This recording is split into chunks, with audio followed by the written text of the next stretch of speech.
It was 2:37 on a Wednesday afternoon when I watched David Brennan's 3 children standing in the parking lot of Riverside Funeral Home, screaming at each other over who'd get his Mercedes. The funeral hadn't even ended yet. Inside, people were still saying goodbye to his body. Outside, his kids were already dividing up his stuff like vultures picking at a carcass. I stood by my car watching them and felt sick. Jennifer, the oldest at 42, was yelling that she'd paid for half the funeral so she deserved the car. Marcus, 40, was saying he needed it more because his Jeep had 200,000 miles on it. And Amanda, 38, was crying and screaming that their father had promised it to her 3 years ago. None of them noticed me standing there. They never did. I'd been invisible to them for 7 years. My name is Laura Mitchell. I'm 51 years old, and I'd been with David for those 7 years after his wife Elizabeth died from cancer. We met at a grief support group where I was dealing with my own husband's death 2 years before. David and I started as friends. Then something more.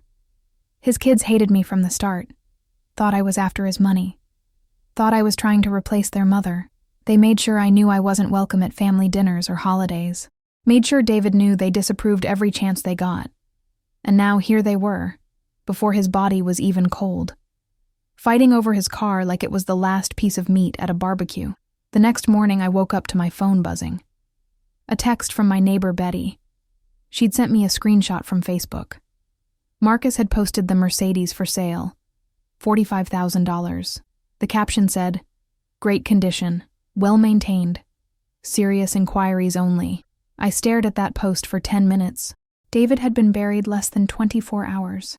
I called David's lawyer, Robert Chen.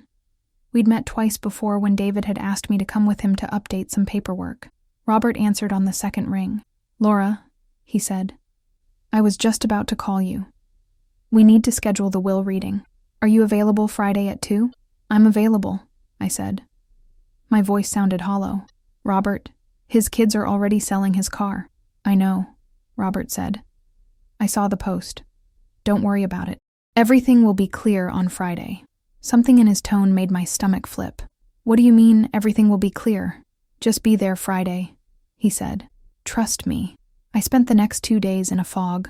Went to work at the library where I'd been a children's librarian for 15 years. Came home to my small 2-bedroom house that I'd bought with my late husband 23 years ago. Sat on the couch where David and I had spent so many evenings watching old movies and eating Chinese takeout. The house felt empty without him. Everything felt empty. Friday came. I drove to Robert's office building downtown, a glass tower that made me feel small and out of place. His office was on the 14th floor with a view of the city. When I walked in, David's 3 kids were already there, sitting in leather chairs around a conference table. They all looked up when I entered. The hatred in their eyes was like a physical thing. "What's she doing here?" Jennifer said. She didn't even bother to stand or say hello. "Laura is named in the will," Robert said from behind his desk. He gestured to an empty chair. "Please sit, Laura." I sat down at the far end of the table, as far from the kids as I could get. My hands were shaking. I put them in my lap so nobody would see. Robert opened a folder and pulled out papers. "Let's begin," he said. "This is the last will and testament of David Michael Brennan, updated and notarized 6 months ago on April 3rd of this year.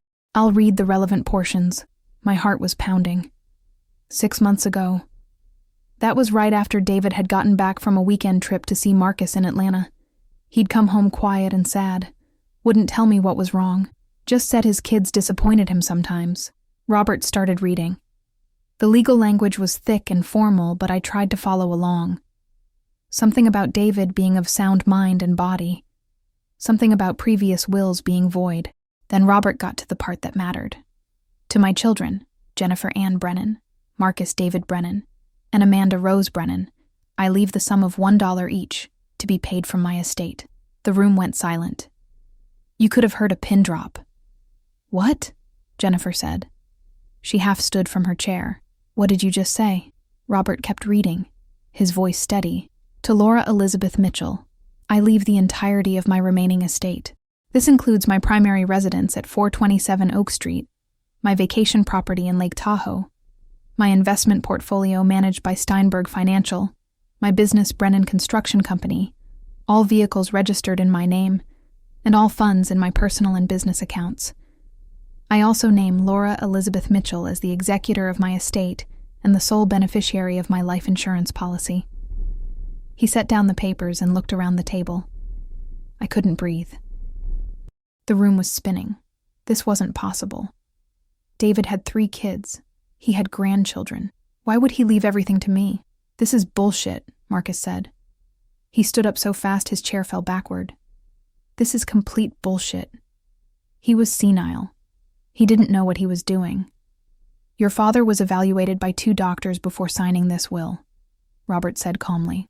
Both confirmed he was of sound mind. He knew exactly what he was doing. Amanda was crying. How could he do this? She said. We're his children. We're his blood. She was nobody, just some woman who showed up after Mom died. The words hit me like slaps.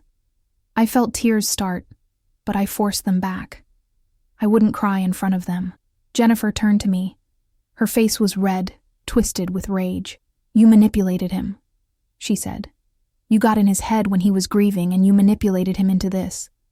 I'm going to contest it. I'm going to fight this in court and I'm going to prove you coerced a vulnerable old man. Your father was 65 and ran a successful business, Robert said. He wasn't vulnerable or old. And I have documentation of every meeting, every conversation, every decision. You won't win. We'll see about that, Jennifer said. She grabbed her purse and stormed out. Marcus followed her, shooting me a look of pure hatred as he left. Amanda stayed sitting, crying into her hands. I don't understand, she said through her tears.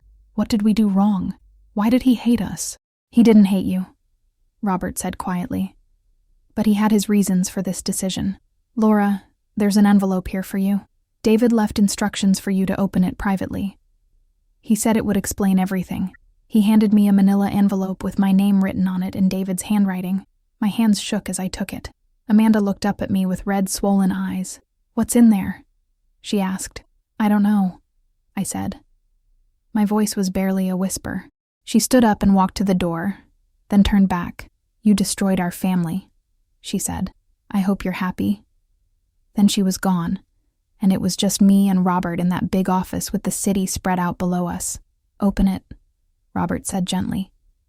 You need to understand. I opened the envelope. Inside were more papers and a letter in David's handwriting. I started with the letter. My dearest Laura, it began. If you're reading this, I'm gone. I'm sorry I couldn't tell you about this in person. I was a coward, but I need you to understand why I made the choices I did. My hands were shaking so hard I could barely hold the paper. I kept reading. 6 years ago, after Elizabeth died, I was lost. You know this. You were there. You helped me find my way back to living. But what you don't know is what my children were doing during that time. 3 months after Elizabeth's funeral, Jennifer came to me with a business proposal. She wanted to borrow $200,000 to open a boutique. I gave it to her, called it an early inheritance. She promised to pay me back. She never did. The boutique failed within a year, and she never mentioned the money again. 4 months later, Marcus came to me. His marriage was falling apart. He needed $150,000 for a divorce settlement. I gave it to him. He promised it was a one-time thing. 6 months after that, he came back. Needed another $100,000. His new girlfriend was pregnant. He needed money for a bigger place. I gave it to him again. Amanda was the worst. She came to me every few months with a new emergency. Medical bills, credit card debt, her husband's failed investments. Over 3 years, I gave her close to $400,000. Each time she swore it was the last time. Each time she came back for more. I felt sick reading this. I'd had no idea. David had never mentioned any of it. The letter continued. I didn't mind helping them at first. They're my children.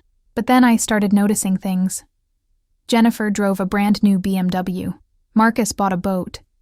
Amanda and her husband took a month-long trip to Europe. None of them were struggling. They were spending my money on luxuries while telling me they were desperate. I hired a private investigator. This is the part that destroyed me, Laura. The part that made me realize they saw me as nothing but a bank account. The investigator found that all three of them had been coordinating. They'd meet for lunch and compare notes, figure out how much they could extract from me without raising suspicion. They had a group chat where they called me the ATM. They joked about bleeding the old man dry before he figured it out. The investigator's report is in this envelope. I want you to see it. I want you to understand that this wasn't a rash decision. This was the result of watching my own children treat me like a mark, like someone to be used. You never asked me for anything, Laura. In 7 years, you never once asked for money or gifts or anything beyond my time and attention. You loved me for me, not for what I could give you. That's rarer than you know. I'm leaving you everything because you're the only person who deserves it. Use it well. Live the life you deserve. And if my children try to make you feel guilty, show them the evidence. Show them why they lost their inheritance. They need to understand that actions have consequences. I love you. I always will. David. I set the letter down and picked up the investigator's report. It was 20 pages long. Detailed notes from surveillance, screenshots of text messages from the kids' group chat, photos of them meeting at expensive restaurants, laughing, bank records showing the money I'd given them and where it went. The group chat messages were the worst. Jennifer had written, "Hit up Dad for another $50K. Say it's for Ethan's private school tuition." Marcus had responded with a laughing emoji and said, "Nice. I'll wait a month and tell him I need money for a new car. My Jeep is fine, but he doesn't know that." Amanda had written, "You guys are amateurs. I've gotten almost $500,000 out of him. The trick is to cry. He can't handle tears." I read every page. By the end, I felt numb. These people had spent years manipulating the man I loved, treating him like an ATM, just like he'd said. And when he died, they didn't even wait for his funeral to end before fighting over what was left. Robert had been sitting quietly while I read. When I finally looked up, he nodded. "Now you understand," he said. "Why didn't he tell me?" I asked. "Why did he keep this secret?" "He was embarrassed," Robert said. "He felt like he'd failed as a father. That if they'd turned out like this, it must be his fault." It took me months to convince him to protect himself, to change the will. He kept hoping they'd realize what they were doing and stop, but they never did. I left Robert's office 2 hours later with copies of everything: the will, the letter, the investigator's report. I drove home in a daze, parked in my driveway and just sat there for a while, trying to process everything that had happened. I now owned David's house, a beautiful 4-bedroom Craftsman in the best neighborhood in town. I owned his vacation cabin at Lake Tahoe, where we'd spent a perfect weekend last summer. I owned his construction company, which cleared $3 million a year in profit. I owned his investment portfolio worth close to $8 million. I owned everything. And his children, the people who'd bled him dry for years, owned nothing. The calls started that night.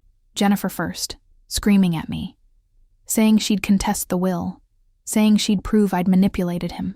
I let her yell until she ran out of steam, then I hung up. Marcus called next. His approach was different, calmer. He said we should be reasonable about this, said we could work something out, said surely I didn't need everything. I told him I'd think about it and hung up. Amanda called last. She was crying, said her husband had left her, said she had 3 kids to support, said she needed help, asked if I could at least give her the house, let her raise her kids in her father's home. I said no to all of them. The next week was hell. They showed up at my house, at my work. Jennifer came to the library and caused a scene, yelling at me in front of patrons and children until security escorted her out. Marcus sent his lawyer to threaten me. Amanda sent emails, long, rambling things that swung between begging and threatening. I didn't respond to any of it. Instead, I met with my own lawyer, a sharp woman named Patricia Voss, who specialized in estate disputes. I showed her everything. She read through it all with a poker face, then looked up at me and smiled. "They don't have a case," she said. "Not even close, but they'll try anyway. People always do when money's involved. The question is, what do you want to do about it?" "What do you mean?" I asked. "You have options," Patricia said. "You could give them something. Not what they're asking for, but enough to make them go away. 100,000 each, maybe. Or you could fight." Show them the evidence of what they did. Make them face their father's decision in court. It's up to you. I thought about it for days. Couldn't sleep. Couldn't eat. Kept reading David's letter over and over. You loved me for me, he'd written. That's rarer than you know. I thought about all the times Jennifer had made snide comments about me at family gatherings. The way Marcus had looked through me like I wasn't there. How Amanda had once told David, right in front of me, that he was wasting his time with someone my age when he could be dating someone younger and prettier. I thought about how they'd sold his car before his body was even in the ground. How they'd called him an ATM behind his back. And I thought about David. About quiet Sunday mornings drinking coffee on the porch. About how he'd held my hand during my mother's funeral. About how he'd supported me when I wanted to go back to school for my master's degree. About how he'd looked at me like I was precious. Like I mattered. 2 weeks after the will reading, Jennifer filed to contest it. Her lawyer claimed David had been under my undue influence, that I'd isolated him from his family, that he hadn't been competent to make decisions. It was all lies, but it meant we'd have to go to court. Fine, I told Patricia. Let's go to court, and let's make sure the truth comes out. The hearing was set for 3 months later. In the meantime, I moved into David's house. It felt strange at first, living in the space where he'd raised his children. But slowly, it started to feel like home. I found his favorite coffee mug in the kitchen, his reading glasses on the nightstand, a note he'd written to himself on the fridge that just said, "Call Laura. Tell her you love her." I cried when I found that note, but they were good tears, the kind that come from being grateful for what you had, even if you lost it too soon.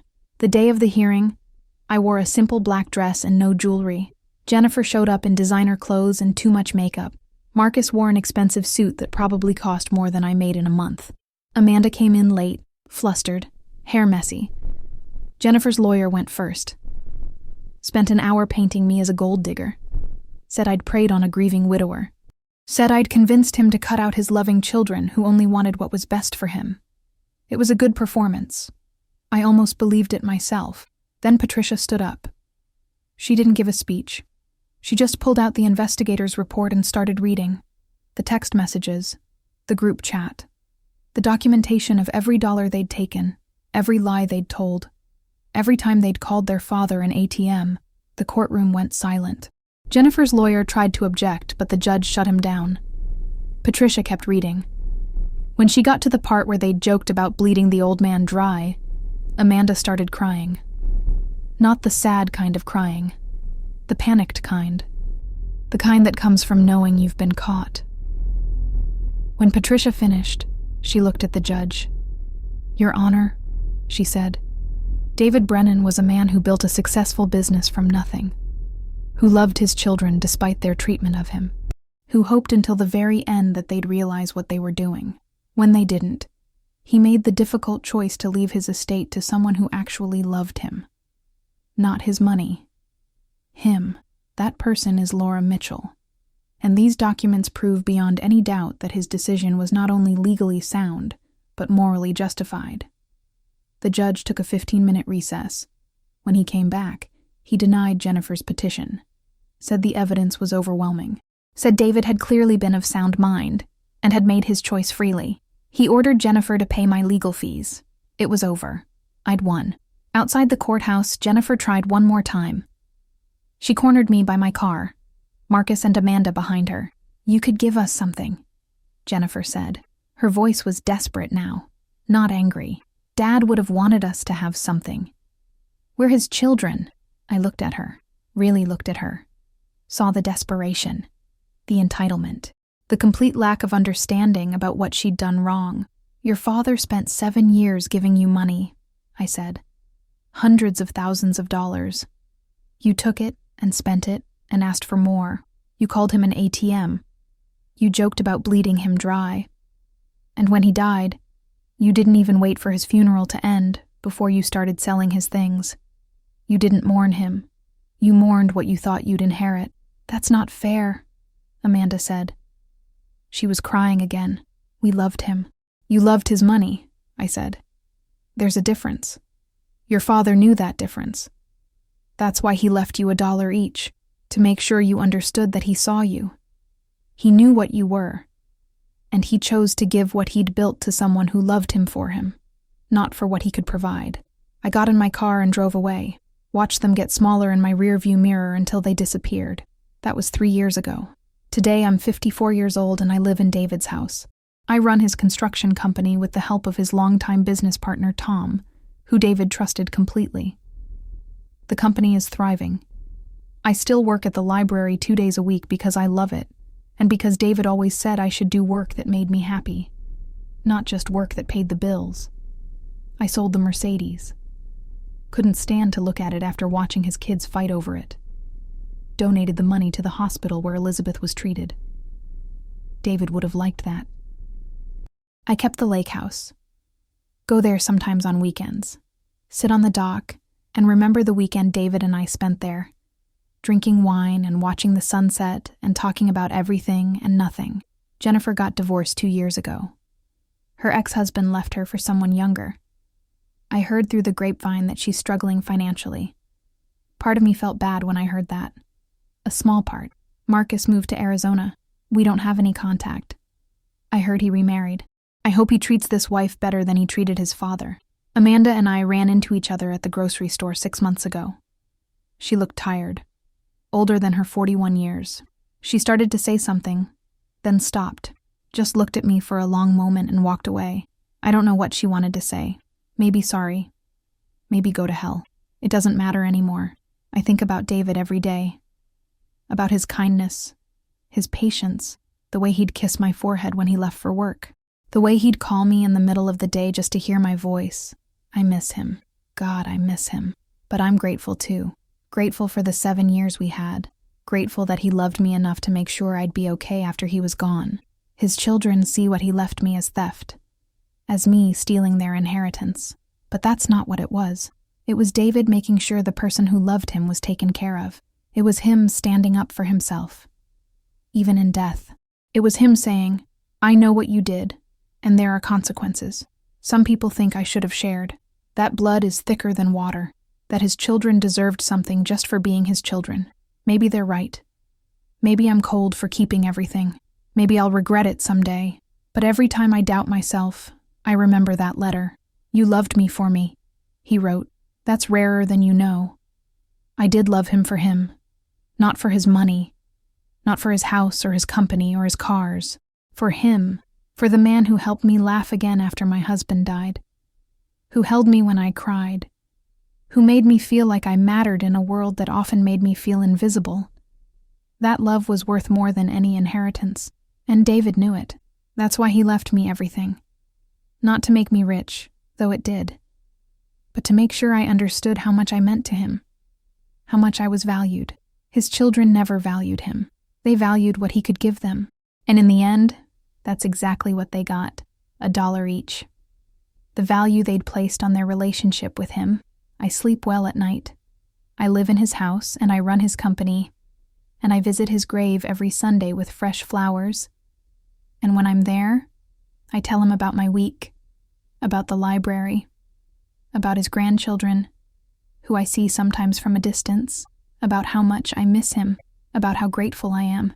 And sometimes, when the wind blows just right, I swear I can hear him saying what he used to say when I'd thank him for something. Don't thank me, he'd say. I'm just making sure you're taken care of. That's what love does. That's what love does. It takes care. It protects. It provides. Not because it has to, but because it wants to. David's children never learned that lesson. They thought love was about taking, about getting, about maximizing what you could extract before the well ran dry. But love isn't about taking. It's about giving, and David gave me the greatest gift anyone could give. Not money, not property, but the knowledge that I was loved completely, chosen deliberately, valued permanently. So no, I don't regret keeping what he left me. I don't regret letting his children face the consequences of their choices, because David wanted me to have it, and honoring his wishes, honoring his love, is the last thing I can do for him. Would you have done the same? If someone you loved left you everything, knowing their family had used them for years, would you have given them anything? Or would you have honored your loved one's choice, even knowing it would make you look cruel? I know my answer. It's the same answer David knew I'd give. The answer of someone who loved him enough to respect his decisions, even the hard ones, even the ones that made me the villain in someone else's story. Because in the end, I wasn't the villain. I was just someone who loved a good man. And he loved me back. That's worth more than anything his children lost. They just don't know it yet.